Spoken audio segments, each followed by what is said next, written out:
Kita berbaki 10 hari lagi sebelum pembentangan bajet bagi tahun 2023 akan dilaksanakan. Ramai yang menantikannya.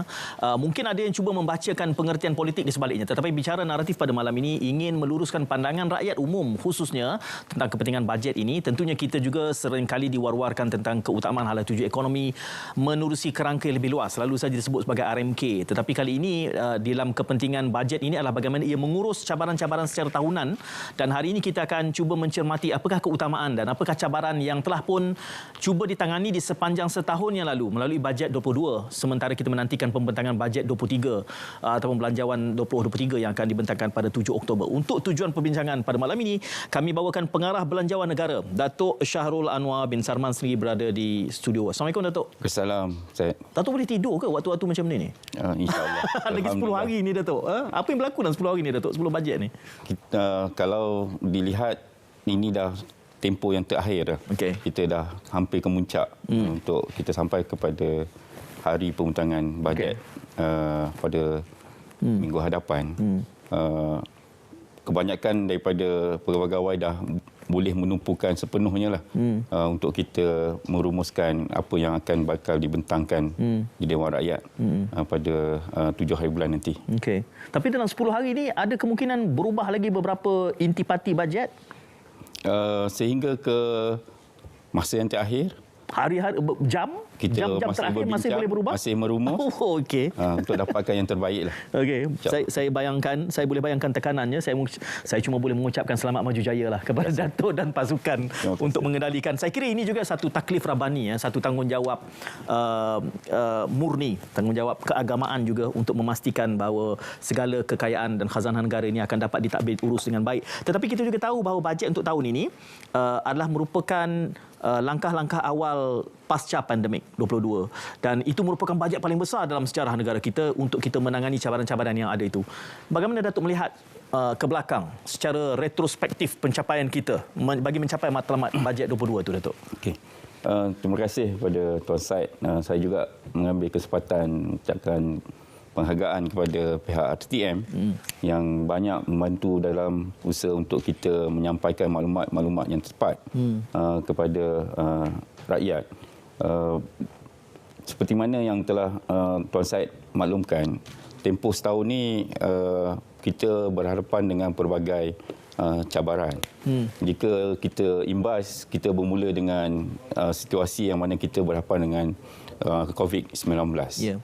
Ketika itu kerajaan mengambil langkah memperkenalkan 8 pakej rangsangan ya, dengan nilai lebih kurang 530 bilion, satu jumlah yang agak besar. Saya akui bahawa bajet 2022 apabila ianya dibentangkan, ianya berada pada fasa pemulihan kepada negara. Kerana yang lebih penting ialah kita pastikan seperti mana yang digarap dalam bajet, tumpuan kita ialah satunya kesejahteraan rakyat. Yeah. Keduanya ialah berkaitan dengan ketahanan dari perniagaan dan juga bagaimana kita untuk memantapkan kedudukan ekonomi negara. Mungkin sebelum saya ulas apa yang berlaku dalam tempoh setahun, saya ingin ambil kesempatan untuk lihat bagaimana proses bajet itu dibuat. Mungkin saya tidak pasti sebelum ini pernah ada penerangan dan sebagainya.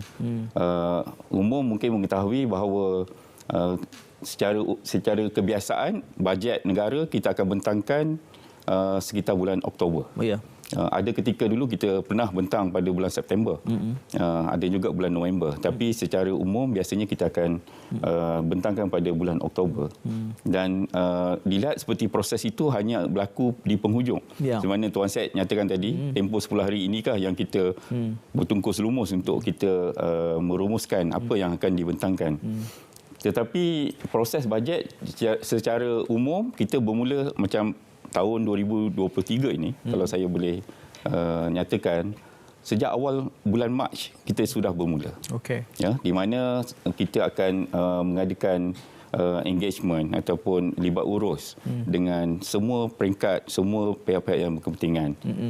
Secara naratif, di Kementerian Kewangan kita akan berhubung dulu dengan kementerian dan agensi kerajaan. Kerana bajet itu adalah melibatkan peruntukan untuk kebanyakannya kepada kementerian dan juga agensi.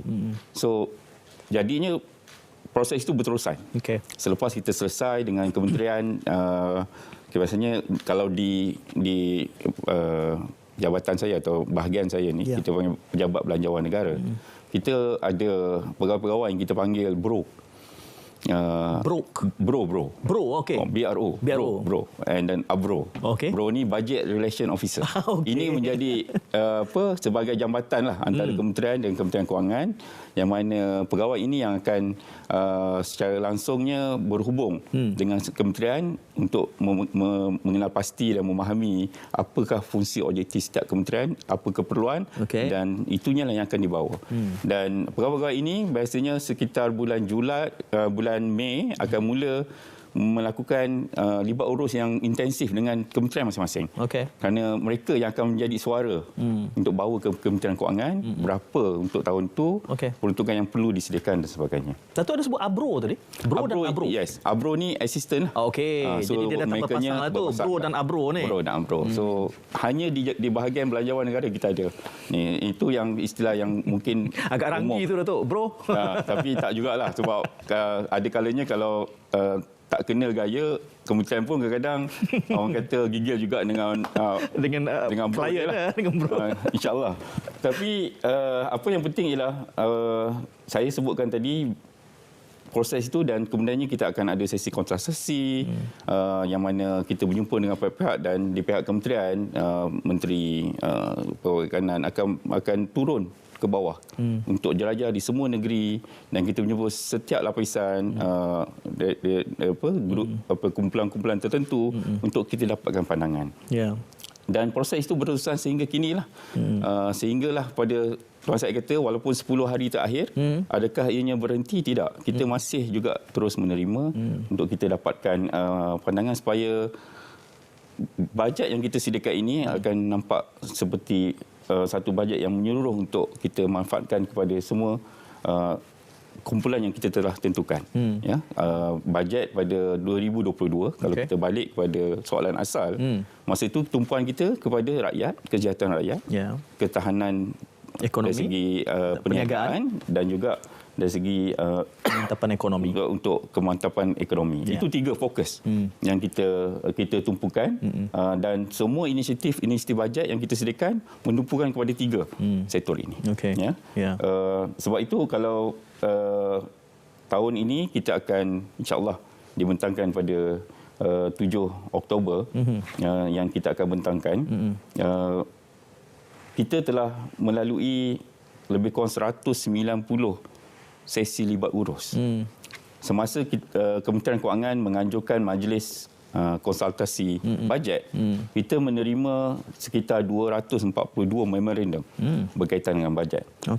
Di samping kita juga menyiapkan 6 kertas pra penyertaan bajet yang untuk kertas konsultasi awam, dan juga berdasarkan portal bajet yang kita kongsikan bersama dengan masyarakat, kita menerima hampir 6,000 maklumat ataupun idea daripada awam. Yang ini yang kita tiap-tiap hari perlu meneliti apakah isunya, apakah yang boleh ditambah baik dalam kita menyediakan untuk bajet 2023. Bajet 2022, kalau Tuan Syed ingat, dibentangkan 29 Oktober tahun 2021. Tahun lepas.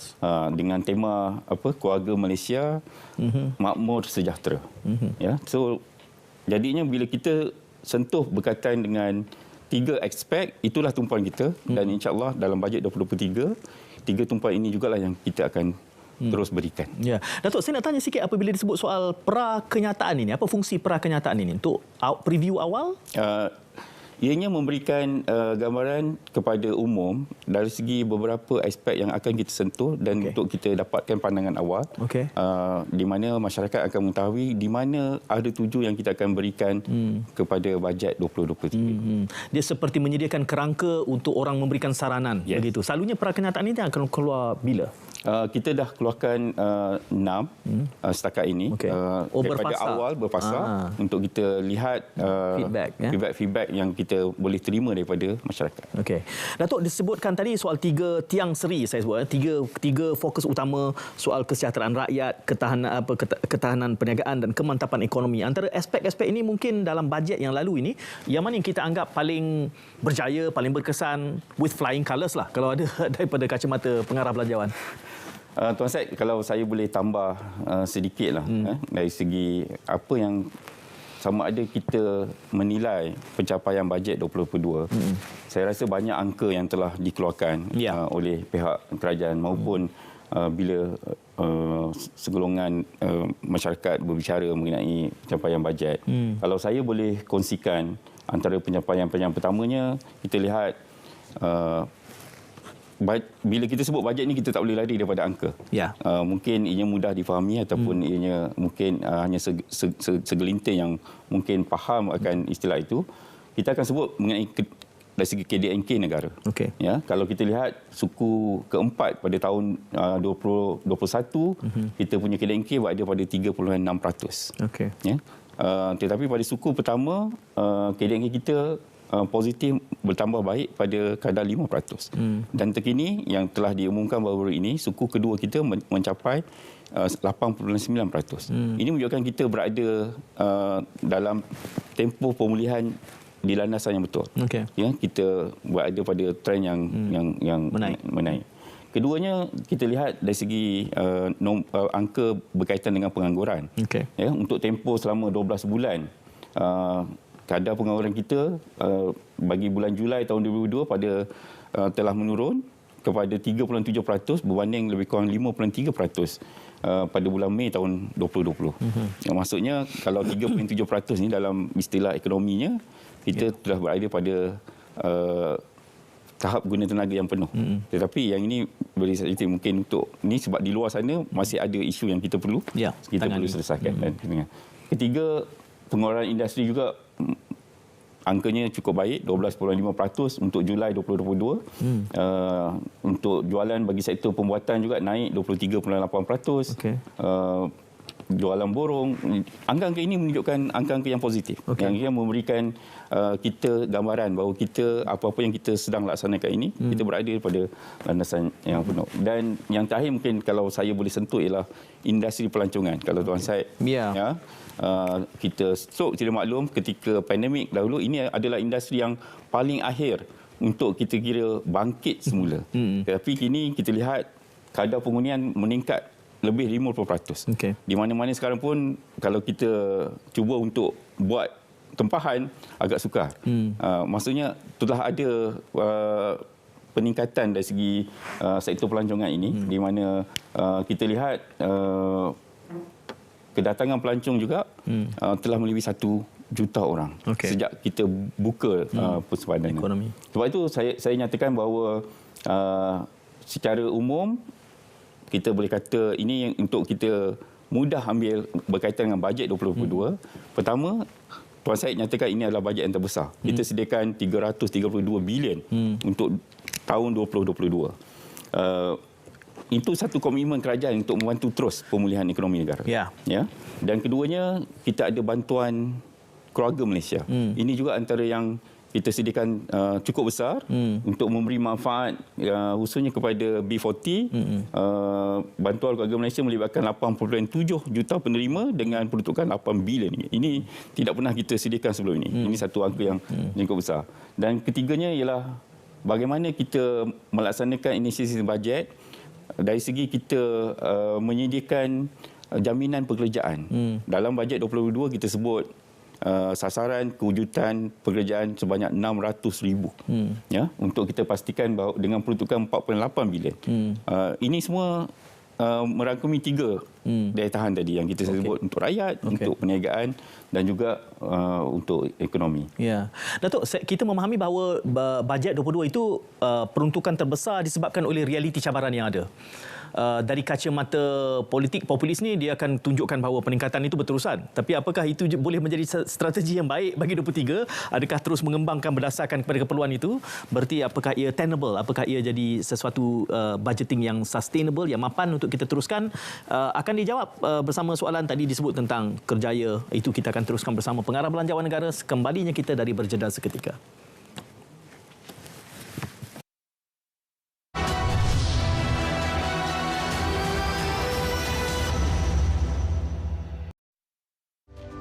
Selain daripada kaedah menguruskan kerajaan dengan baik, kerajaan tidak ada pilihan melakukan beberapa intervensi secara persis dan tegas untuk mengawal rakyat daripada terbeban dengan kos sara hidup yang tinggi. Tak ada benda yang terlalu kecil bagi kerajaan. Selagi ianya masalah rakyat, bagi kerajaan semua adalah besar dan penting dan kita kerajaan akan uruskan sebaik-baiknya bagi menjamin rakyat keluarga Malaysia dapat menikmati kehidupan dalam suasana yang mencabar ini.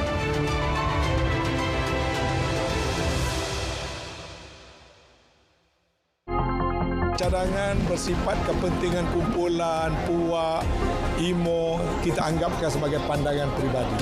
Kerajaan kekal mengutamakan integriti dalam setiap tindakan-tindakan kerajaan dan tak ada siapa yang boleh cuba memaksa Yang Amat Berhormat Perdana Menteri melakukan sesuatu yang tidak kena pada keluhuran undang-undang, separation of power dan juga integriti kerajaan keluarga Malaysia.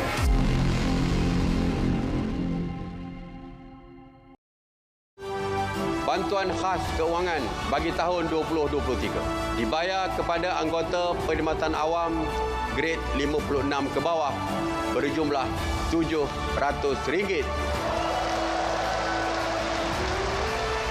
dan RM350 bagi pesara kerajaan dan veteran tidak berpencen yang akan diberi pada Januari 2023.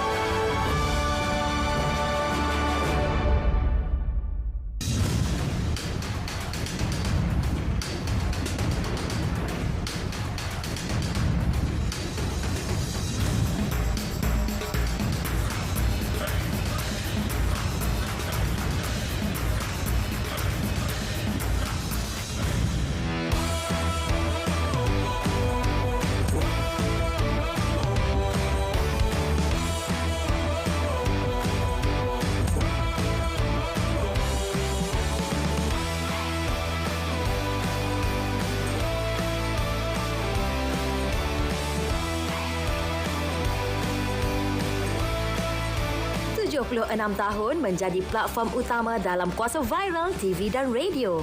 Kami di RTM pastinya boleh membantu melonjakkan prestasi perniagaan anda. Tunggu apa lagi? Jom iklankan produk anda di stesen berprestij kami hari ini. Hubungi maklumat tertera untuk maklumat lanjut. Terbaik RTM 2022. RTM, teman setia anda. Anak yang tidak mendapat cukup makanan berkhasiat berisiko mengalami masalah berat badan, susut serta bantut. Kurang zat makanan akan menyebabkan anak kita kelihatan kecil dan rendah berbanding rakan sebaya, sering sakit, tidak aktif, bermasalah dalam pembelajaran, tidak produktif, kurang keyakinan diri dan berisiko kepada masalah penyakit lain. Jadi, pastikan anak kita mendapat makanan yang berkhasiat agar mereka membesar dengan sihat, kuat, bijak dan aktif. Jom jadi anak Malaysia yang tinggi, sihat selamanya.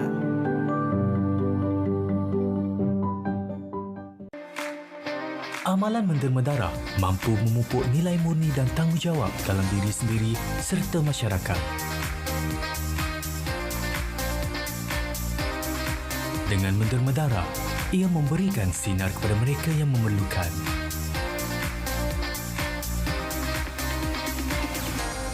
Berikan sokongan anda. Jadilah penderma darah.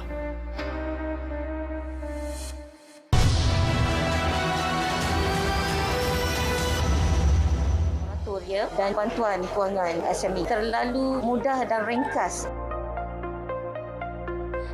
Syarikat saya, Puraumba Marina Putrajaya, kami dalam F&B and event space memang sangat-sangat terkesan. I think for 2 years, I think we have suffered badly lah. Kami telah menerima moratorium dan juga bantuan kewangan daripada SME. Terlalu mudah dan ringkas untuk menerima itu sebab kami menjaga prestasi kami semasa sebelumnya. Jadi bank percaya dengan kita, jadi dia menjulkan.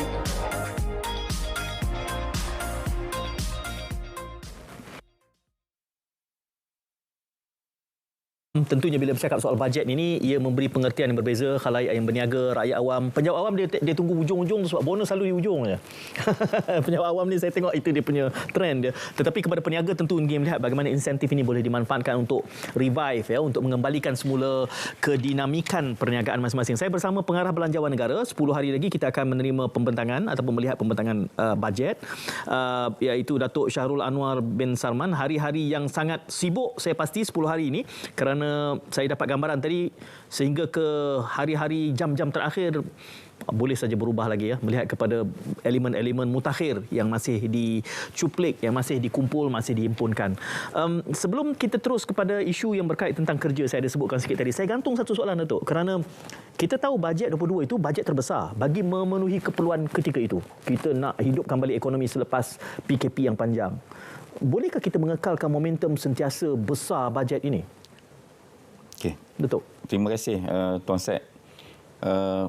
Seperti yang kita telah bincang tadi, kita baru sahaja beralih kepada pemulihan di mana kita baru beralih ke era endemik.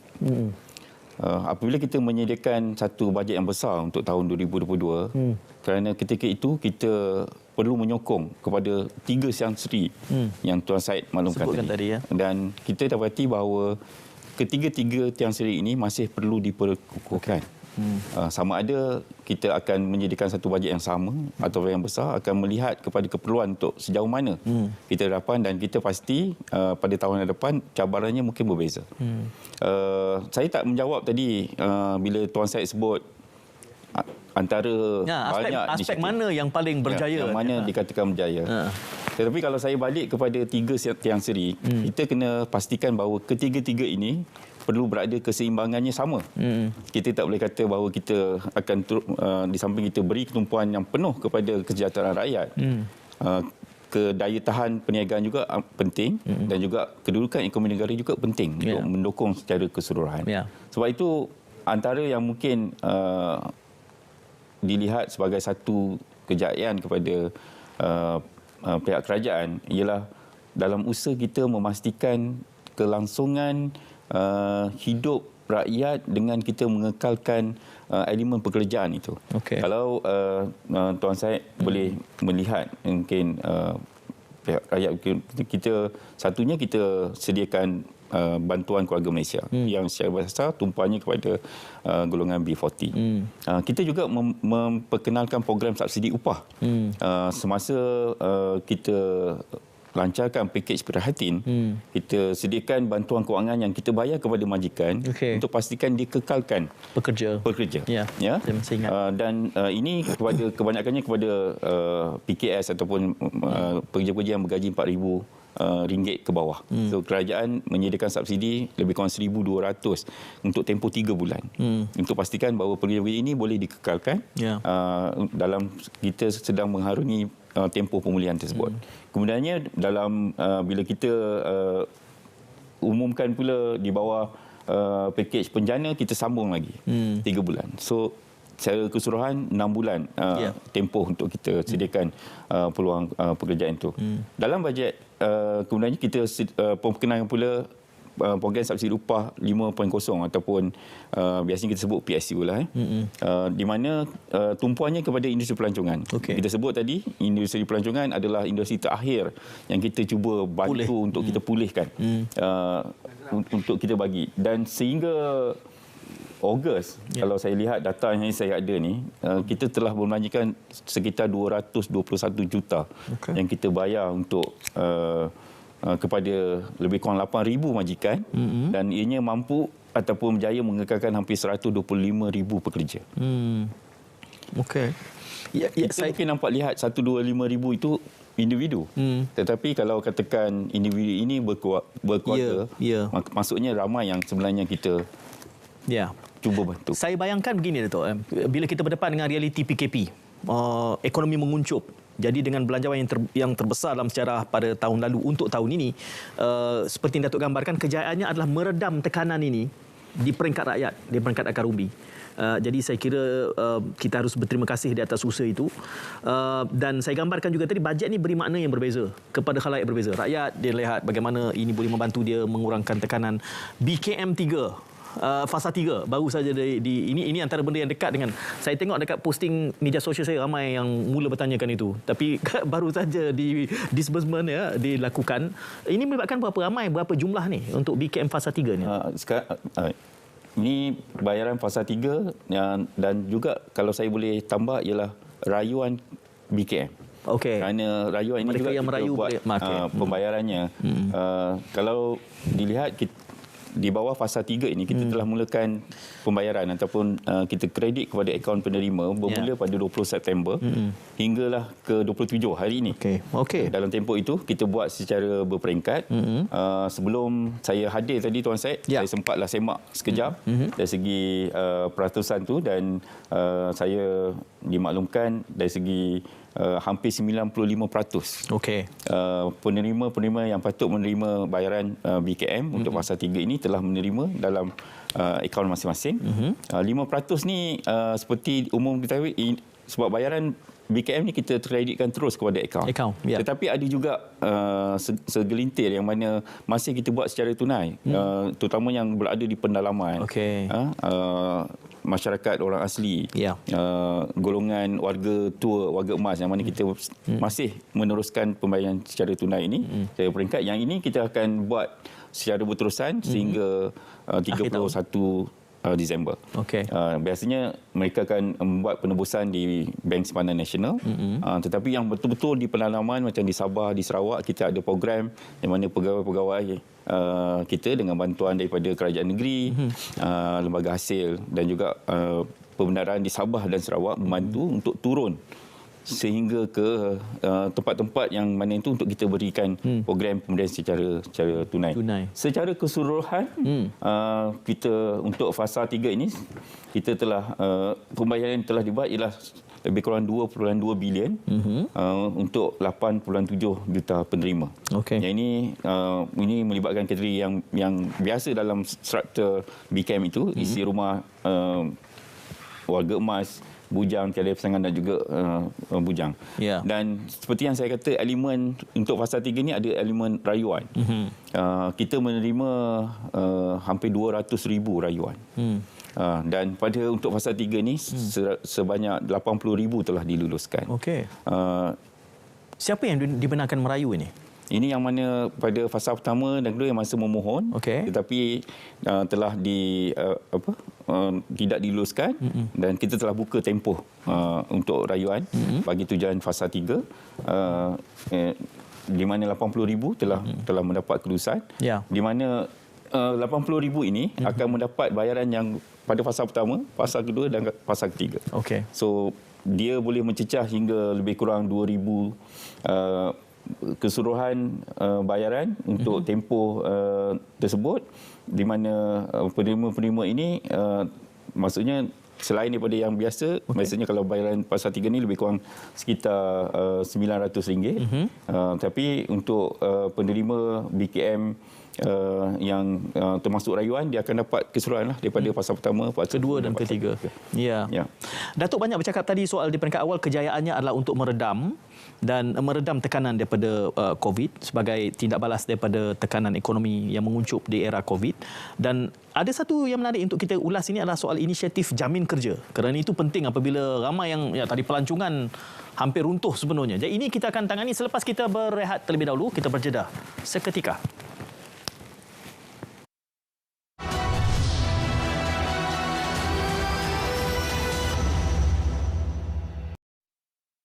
Siren amaran awal banjir ialah sistem pengesan kenaikan aras air secara automatik. Sistem ini dilengkapi dengan pembesar suara akustik, sistem pemantauan bersepadu dan menggunakan sistem solar sepenuhnya.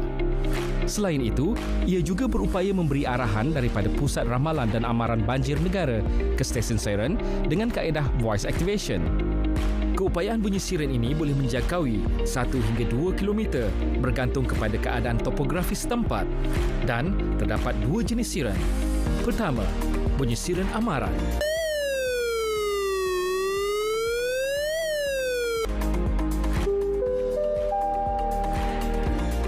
Amaran. Air sungai telah melebihi aras amaran. Semboyannya kedengaran apabila air sungai melepasi aras amaran dan penduduk diminta bersiap sedia untuk berpindah. Kedua, bunyi siren bahaya.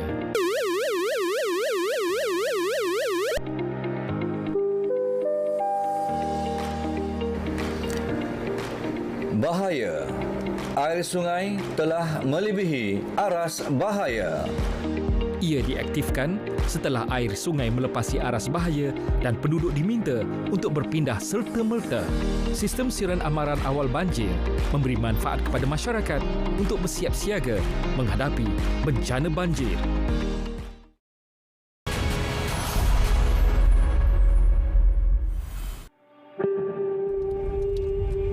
Kakak, jangan buat macam tu. Kenapa? Kan ayah ada bagi tahu dulu, tak baik buang sampah merata-rata. Berdosa tau.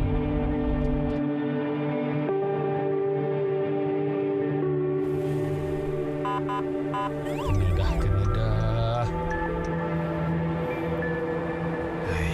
Saman ni. Tuan. Selamat pagi, Cik. Minta IC, Cik? Boleh. Kesalahan lampu merah, Cik. Tuan, Tuan, kau timas kiran. Ayah, janganlah macam tu. Itu kan rasuah. Berdosa tau. Betul apa yang nak Cik cakap. Jangan lama macam tu, Cik. Ni saman. Maaf, Cik. Hati-hati madu, Cik.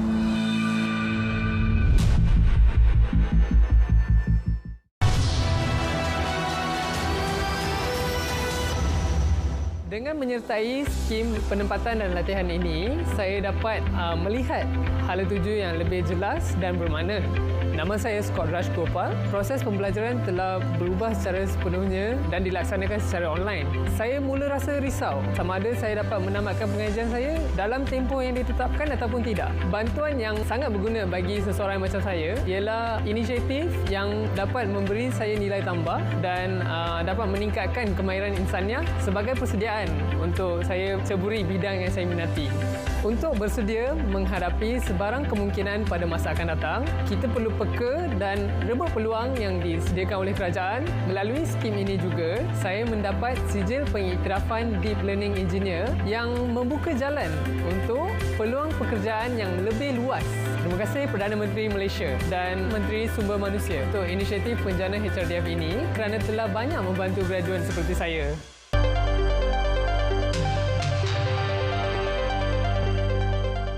Ya, ini perbincangan awal menjelang pembentangan bajet pada 7 Oktober nanti. Menemani saya di waktu ini adalah Pengarah Belanjawan Negara Datuk Syahrul Anwar bin Sarman.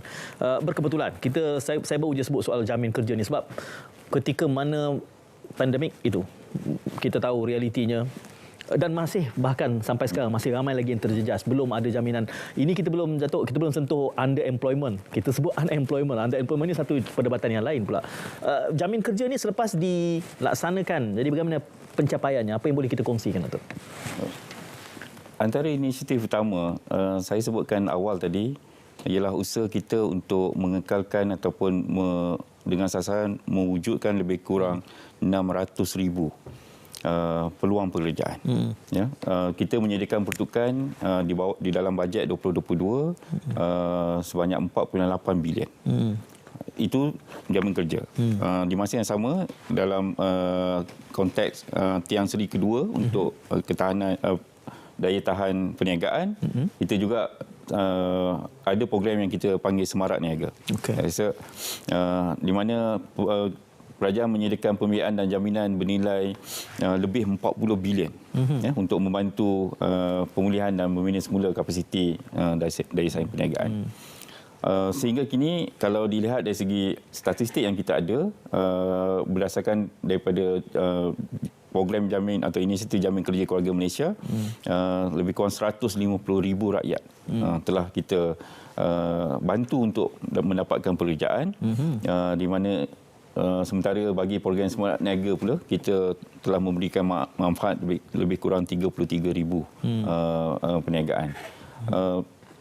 Sekiranya ada mungkin masyarakat di luar yang berkesempatan untuk lihat portal yang ada di Kementerian Kewangan, pada masa ini Yang Berhormat Menteri Kewangan pun masih lagi meneruskan laporan kewangan rakyat yang diberikan.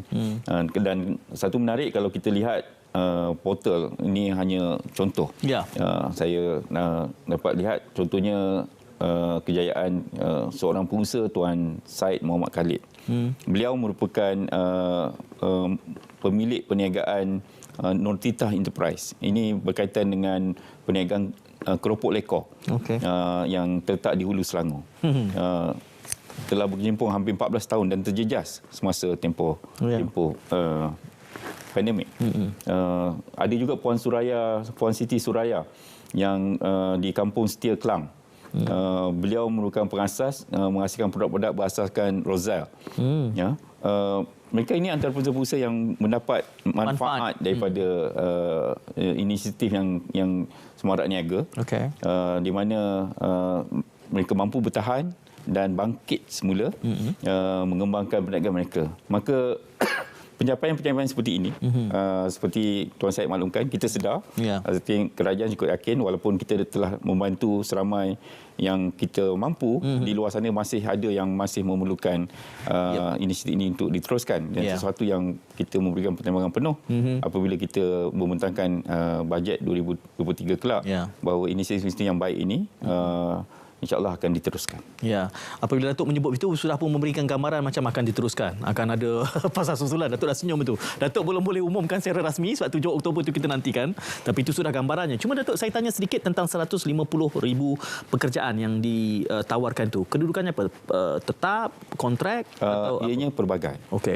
Contohnya kalau saya boleh ambil salah satu yang kita perkenalkan dalam bajet 2022 ialah program MyStep. Yang ini kita sasarkan kepada golongan graduan yang baru tamat dan untuk mencarikan pekerjaan. Kita letakkan jumlah sasaran kepada sektor awam dan juga di sektor swasta untuk mengambil pada satu tempoh yang mana ada kadar yang kita tetapkan, di mana graduan-graduan ini akan diserap dalam sektor pekerjaan untuk satu tempoh selama setahun. Kalau kita umumkan berdasarkan keadaan semasa, tempoh pengambilan MyStep ataupun itu sehingga 30 Jun tahun 2023.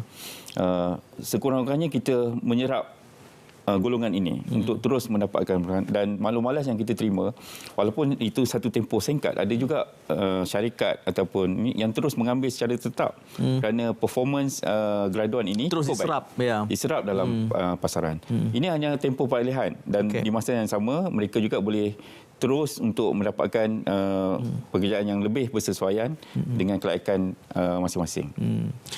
Seingat saya, Datuk, tahun lalu juga diwujudkan jawatan kuasa pemantauan bajet 22 dan menariknya juga kerana dipengerusikan sendiri oleh Yang Berhormat Perdana Menteri. Jadi apa perlunya pemantauan ini dan apa pencapaian yang boleh kita kongsikan dengan penubuhan jawatan kuasa pemantauan ini? Kita melihat bahawa apabila kita membentangkan bajet 2022 pada satu jumlah yang cukup besar,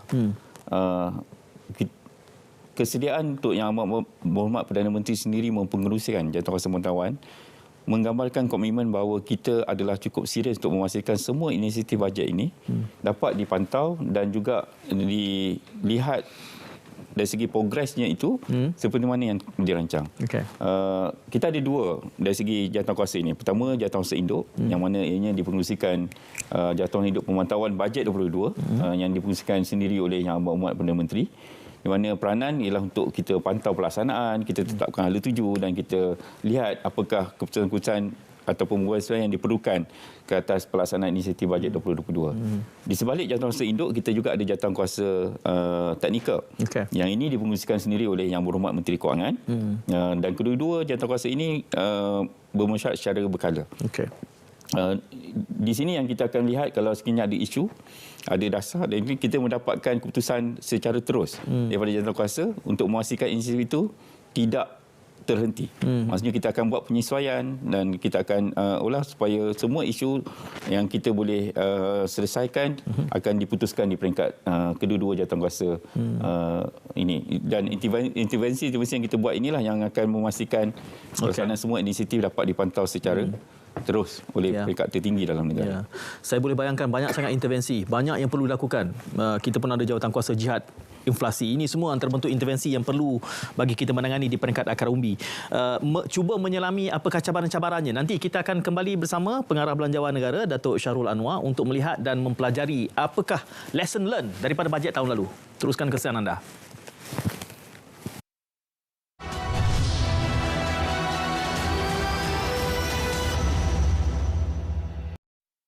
Lidah ni memang tak bertulang, tapi mampu menjatuhkan negara. Mogi suayan seri tadi keseliwan nak, kamu tisok ya tak peti. Lagi-lagi kalau di media sosial, satu dunia boleh tengok. Tak masuk syurga orang yang sebar fitnah. Rugi, di sini mengata. Sana bergaduh. Sudahnya, pecah belah. Jika datang kepada kamu seorang fasik membawakan satu berita, selidikilah kebenarannya terlebih dahulu. Supaya kamu tidak menimpakan satu kaum disebabkan kejahilan kamu.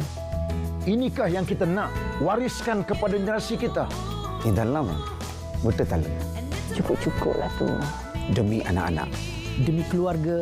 Demi agama. Demi bangsa. Demi masa depan kita. Hentikan fitnah di media sosial. 50% daripada kanak-kanak berinteraksi melalui media sosial tanpa pemantauan ibu bapa, manakala 60% kes serangan seksual melibatkan kanak-kanak. Alam cyber telah menjadi sebahagian daripada kehidupan dan penyumbang ke arah kemahiran intelektual.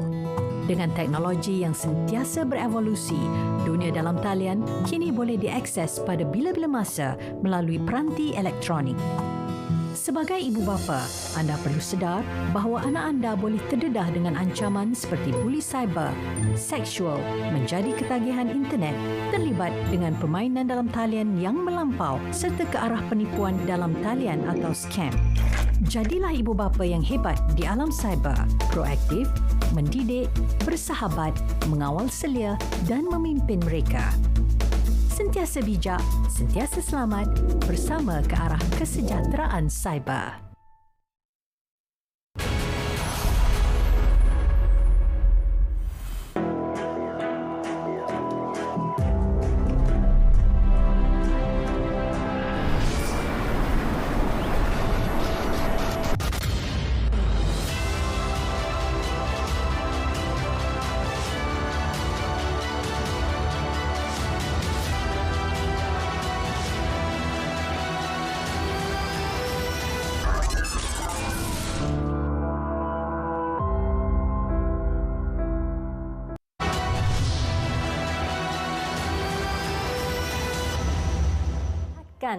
Keupayaan sendiri. Kalau minat nak buat apa, teruskan, pergi cuba. Walaupun saya OKU, tapi saya memang tak boleh duduk diam-diam di rumahnya.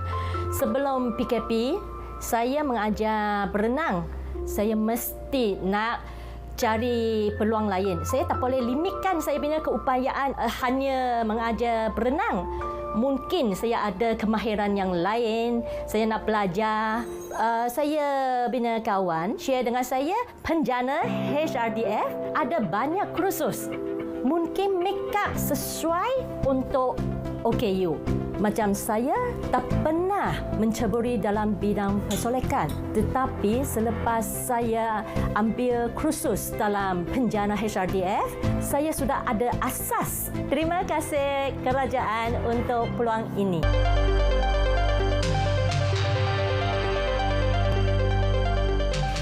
Ya, ada banyak saja pihak yang menerima manfaat daripada peruntukan yang disediakan pastinya.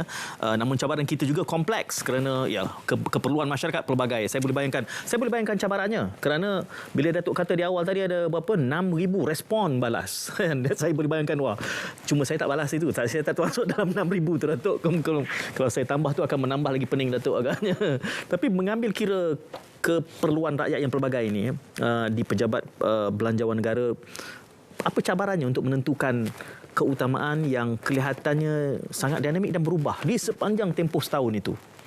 Sehingga kan misalnya saya sebutkan tadi adanya jihad menangani inflasi. Jadi, apa cabarannya di sepanjang bajet yang lepas itu? Bila kita sebut bajet, ianya berkaitan dengan bagaimana kita menguruskan kita punya aliran tunai kerajaan untuk menampung segala aktiviti, program, inisiatif yang telah kita umumkan. Apabila kita gubal bajet 2022 pada tahun lepas, kita belum berhadapan dengan beberapa konflik seperti peperangan antara Ukraine dengan Rusia dan sebagainya. Peningkatan harga komoditi yang menyebabkan kita terpaksa menanggung. Satu elemen cabaran besar ialah contohnya dalam bajet 2022 kita hanya sediakan peruntukan untuk subsidi sekitar 31 bilion. Okey, ya. Tetapi bila berlakunya kesan peperangan, masalah dari segi rantaian global ini dengan harga komoditi yang turun naik dan sebagainya, peruntukan subsidi ini secara tidak langsung meningkat sehingga hampir 80 bilion. Itu di luar jangkaan kita. Not budgeted. So daripada 31 ke 80 itu satu jumlah yang cukup besar untuk kita buat penyesuaian. Kerana itu semakkan semula kepada peruntukan kepada semua kementerian, aktiviti terpaksa dilakukan. Ini memberi cabaran bukan sahaja kepada di peringkat Kementerian Kewangan, tetapi rakan-rakan kita di kementerian lain juga merasa kesannya. Tetapi itulah tumpuan kerana sekiranya kita tidak mampu untuk menyediakan subsidi yang berpatutan untuk diberikan kepada rakyat, kos sara hidup itu akan jauh lebih tinggi. Dan ianya akan memberi masalah yang lebih besar kepada pihak kerajaan. Kita perlu faham bahawa keadaan subsidi ketika ini kita merupakan kita panggil subsidi yang bersifat menyeluruh. It's a blanket subsidies. Saya ambil contoh mudahlah dari segi petrol. Ya, petrol ni semua orang dapat. Semua dapat. Sama ada B40 ke M40, T20. M40 dapat lagi banyak. Sebab sisinya lagi besar. Itu satu yang kita perlu lihat, sama ada kita perlu lebih bersasar untuk kita pastikan bahawa jumlah yang besar ini dapat kita, adakah ianya sustain ataupun tidak, so that kita boleh alihkan kepada peruntukan yang lain untuk kita bantu dalam kita 3 teras ataupun 3 tiang seri yang kita bicara lebih awal tadi. Bagaimanakah kita seimbangkan antara ketiga-tiga tersebut. Apabila Datuk menyebutkan ini, contoh tadi daripada 30 bilion tiba-tiba naik 80 bilion, itu perubahan 50 bilion tu. Dan Datuk sebut ini aliran tunai ni. Macam orang berniaga lah. Orang berniaga dia akan faham. Jadi nak cucuk kalau orang kat luar dia kata cucuk kat mana nak cari 50 bilion tu, bagaimana keseimbangan itu dicapai semula? Selalunya bagaimana dilakukan? Biasanya kita akan usahakan bajet kita seperti kita umum 332 bilion untuk tahun ini. Apabila berlakunya kesan-kesan luar jangka ini, ini yang kita katakan kita buat penyesuaian bajet. Sama juga kita menguruskan bajet sendiri. Kalau katakan kita bajet untuk bulan ini dalam normal keadaan, kita katakan ada mungkin 3,000 lah untuk kita uruskan keperluan. Tetapi bila sesuatu berlaku di luar jangkaan, maka kita akan buat penyelesaian berdasarkan apa yang kita ada. Yang itu yang kita akan lihat, di mana biasanya di Kementerian Kewangan kita akan melakukan perbincangan dengan semua kementerian di mana yang kita boleh sebab kita tak nak bila kita buat sesuatu, kita mengurangkan bajet, ini cukup memberi kesan kepada ekonomi di mana kita masih dalam tempoh pemulihan itu. Yang itu kita kena seimbangkan. So dalam konteks 332 yang kita ada, yang itulah kita buat penyesuaian. Kita buat penyesuaian. 50 bilion itu bukan kecil. Tetapi sikit-sikit kita perlu merasalah untuk kita pastikan bahawa apa yang kita rancang untuk pemulihan ekonomi itu berjalan, kesejahteraan rakyat masih terjaga. Sebab itu kita lihat bahawa tempoh pemulihan ini masih ada lagi yang belum kita selesaikan. Betul. Ya, yang itu akan berterusan. Lesson learned Datuk daripada pengalaman bajet 22 tu dengan realiti kita era endemik. Kita sudah mula masuk endemik, mana pasca pandemik itu. Tetapi kita juga mendapat gambaran 2023 akan kekal menjadi tahun yang mencabar gambarannya. Inflasi masih terus meningkat, kemerosotan ringgit juga. Jadi dengan pengalaman kita berdepan dengan realiti baru pasca pandemik, bagaimana kita merencanakan pelajaran kita tu untuk merencana bagi tahun depan 23? Saya melihat satu aspek yang mungkin kita boleh tekankan ialah dari segi penyampaian inisiatif bajet ini kepada kumpulan-kumpulan sasar. Ya, kita selalu menggalakkan supaya sama ada dari kalangan rakyat, industri, apa-apa inisiatif yang kita sediakan itu dapat disampaikan sehingga ke akar umbi. Ya, peranan pihak media, RTM khususnya yang banyak membantu pihak kerajaan supaya inisiatif ini sampai dan boleh dimanfaatkan. Kita masih mendapat laporan bahawa ada ketikanya walaupun contohnya bantuan keluarga Malaysia dalam siri-siri jelajah yang kita turun ke negeri-negeri, ada juga yang masih tidak mengetahui wujudnya inisiatif itu. Okey. Ya, ini yang perkara yang kita rasa mungkin ada perkara yang kita perlu perbaiki dari segi penyampaian, walaupun kita ada di era teknologi yang kita boleh sampaikan semua, tapi masih ada yang mungkin tercicir tanpa sedar. Yang itu kita perlu perbaiki untuk kita gunakan keseluruhan jentera yang ada di peringkat daripada persekutuan yang ada di atas, di negeri, di daerah. Bagaimana kita boleh sampai kepada golongan ini untuk mereka mendapat manfaat yang disediakan. Termasuklah sama ada rakyat, perniagaan, khususnya PKS, dan juga menyumbang balik kepada pertumbuhan ekonomi negara kemudiannya. Saya cuba memahami, Datuk, kelompok yang sebagaimana yang tidak menyedari bahawa ada pakej bantuan untuk mereka di pedalaman. Ada juga yang kita jumpa di kawasan bandar. Di kawasan bandar yang tidak mengetahui bahawa ada kemudahan ataupun ada inisiatif yang disediakan untuk mereka. Jadi bukan hanya di luar bandar. Tidak diketahui. Yang itu kita sedang memperhalusi di mana silapnya. Kerana luar bandar mungkin kita agak jelas. Betul. Tetapi bila kita jumpa kadang-kadang bahawa wujud juga di bandar yang tidak mungkin sampai. Yang ini yang kita perlu perbaiki untuk kita buat tahun 2023. Saya bayangkan strata kepimpinan masyarakat di peringkat taman, di peringkat kondominium, apartmen, dia sepatutnya sudah pun boleh mengenal pasti siapa yang harus dibantu. Itu menjadi satu cabaran juga untuk kita memahami cabaran penyebaran maklumat ini. Dia tak realise bahawa ini package khusus untuk dia tapi tidak sampai pada dia. Mungkin kecil dari segi nilainya, tapi sekurang-kurangnya kita ingin pastikan bahawa mereka yang patut dibantu mendapatkan manfaat. Sebab itu dalam konsep yang dibawa oleh Yang Perdana Menteri Keluarga Malaysia ini, kita mengambil inisiatif untuk sebagai satu keluarga yang besar, kita melihat bahawa apa-apa yang disediakan kerajaan itu betul-betul memberikan manfaat kepada keluarga Malaysia itu. Saya bayangkan, Datuk, mungkin pemimpin lokal dia boleh lihat 200,500, 400 dia rasa kecil. Ini tak apalah kalau dia tak dapat, tapi kepada realiti mereka yang sukar, 200 bahkan adalah nilai yang cukup besar pada mereka. Jadi itu sama-sama untuk kita menggembling kepimpinan di pelbagai peringkat. Jadi untuk tempoh ini, Datuk, katanya masih boleh bagi saranan lagi. Datuk masih boleh dengar saya punya mengomel lagi soal bajet ini, Datuk, dalam tempoh 10 hari ini. Di mana kalau masih terus ingin memberikan saranan, komentar ke mana? Saya kira di peringkat kami di Kementerian Kewangan khususnya kita masih meneliti forum-forum di media di mana saya lihat di RTM juga setiap hari masih ada lagi bicara-bicara berkaitan dengan penyerahan bajet 2023.